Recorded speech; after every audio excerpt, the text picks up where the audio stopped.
Hi, everyone. Meteorologist Ed Valley here, taking a look at South America for you. And we got some interesting things upcoming, though really not all that surprising, which we'll touch on in a little bit. La Nina is still absolutely a thing here. And I wanted to start here just looking at the last 2 weeks of precip. This ends back on Saturday, so it's not completely up to date, but it's very close. And you notice here quite a bit of rainfall in the heart of Argentine production.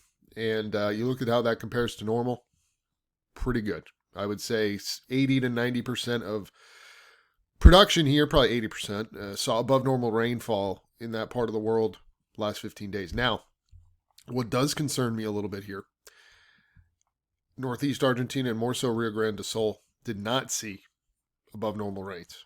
Paraná, either way, it wasn't a great rain. And then Central Brazil has been on the drier side. That's been, projected pretty well here over the last couple weeks. And, I think it's important we keep this in perspective, right? So I wanted to look, as we always do, at these numbers, the running accumulated precipitation totals from the USDA weighted by production. And what we're seeing here in Rio Grande do Sul, we got an uptick in rain, but we're actually running drier than we were last year. Black is normal. Red is this year, yellow is last. So again, we are running quite a bit below normal. I would say, we have about 500. I believe this is in millimeters, and we should be closer to about 780. So that's not great, and that does account for 5% of total corn production. Now, Mato Grosso do Sul is another place we've been talking about, and again, they have trended on the drier side of late. However, moving forward, we should see a significant increase in precipitation here over the next few weeks, so this should improve. So to keep that in mind. Mato Grosso still doing well, and with the precipitation in the forecast, should continue to do well.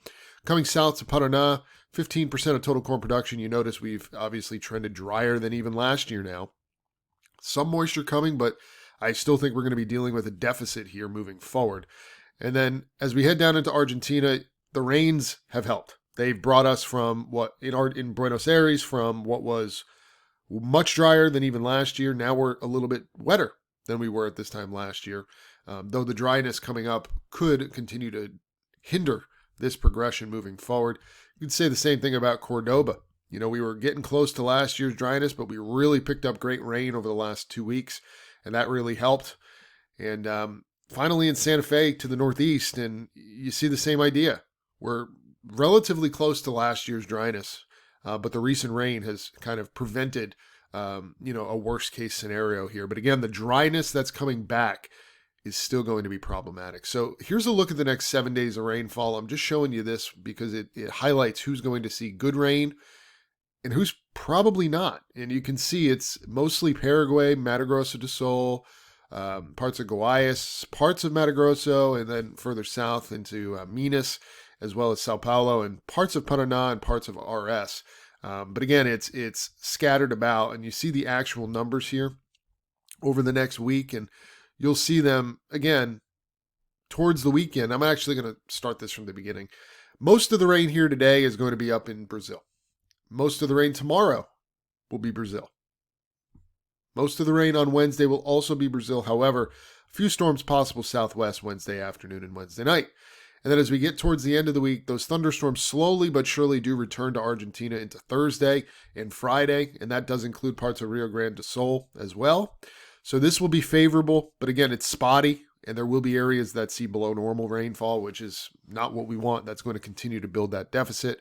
But you can see the focus of the rain is largely up in Brazil. And as we head beyond that, you notice the 5 to 10 day, just to give you an idea, is similar here. You notice scattered rain south, heavier stuff, more widespread stuff up north.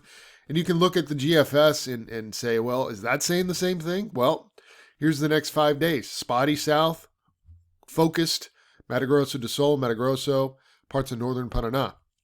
But as you look into the 5 to 10 day, you notice pretty quickly here that the rain, again, while there is some rain in Argentina, it's focused up in parts of Brazil. So you look at the compared to normal during that period. Yeah, in Argentina, there could be a couple areas above normal, but a large majority will be below, while areas in Brazil see more formidable rains moving into the middle of February. So our longer range ensemble data, you notice, and you'll see it in our report, we're drier in week 2 here.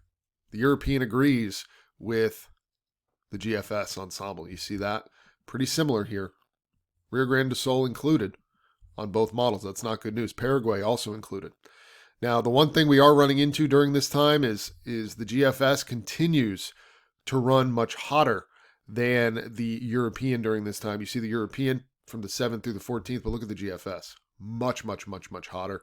And then if we just toss in the Canadian model, just to see, because I honestly haven't looked at this verbatim yet, and you notice, as you would expect, it is kind of a compromise here between the cooler Euro, the hotter GFS, and then again, the Canadian is probably a good middle ground to use through the middle of this month, temperature-wise, in Argentina and southern Brazil. So a warm uptick, but again, no major heat expected, at least through the middle of the month. Now, we're going into a different MJO phase. We're going into phases 3 and 4 over time. This is the European. Here's the GFS, phase 3, moving into phase 4 over time. What does that mean? Well, for dryness, that's exactly what it means in Argentina. It means we're going to be dealing with that dryness, so the models make sense right now. However, it's also a cooler look.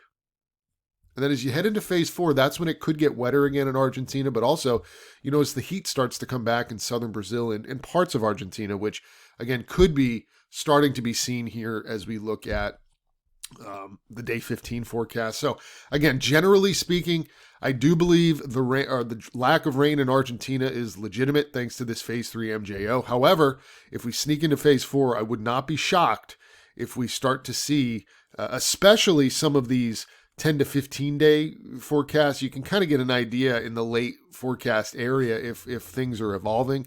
And as of right now, it maintains that dry look all the way through.